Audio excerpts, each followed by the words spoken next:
So good evening everyone है। So guys अहिले चाहिँ म होइन सो हाम्रो यो चतरा पुलमा छु है। सो ओभर दामी पुल बनाएर रहेछ यहाँ। सो यहाँ देख्न सक्नुहुन्छ यसरी। सो चतरा धाम अलिक पर त्यहाँ पर छ होइन। सो एकदमै दामी पुल रहेछ क्या। म चाहिँ फर्स्ट टाइम हो है चतरा यो पुल आएको, चतरा धाम आएको पनि फर्स्ट टाइम हो। सो आज ट्रेभलको क्रममा डुल्दा डुल्दै म यहाँ आइपुगेँ। सो बेलुकाको कस्तो दामी सनसेट पनि भइरहेछ, उहाँ देख्न सक्नुहुन्छ टक्कसँगले सनसेट भइरहेछ है। सो यहाँ चाहिँ बब्बाले देखिरहेछ। सो ओभरै मजा आइरहेछ, मिठो हावा, चिसो चिसो हावा चलिरहेछ र बेलुकाको यहाँ। सो यहाँ हामी खाजा खाँदै थियौँ, केटाहरू यहाँ बसिरहेछन्। सो यहाँ बबाल मजा आउँदो रहेछ बेलुका बेलुका त यार आम्मामा।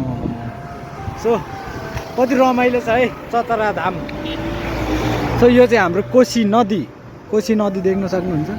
सो यता चाहिँ त्यही हो। सो एकछिन डुल्छु अनि त्यसपछि चाहिँ म घर लाग्छु। सो त्यति नै हो है साथीहरू। ल बाई।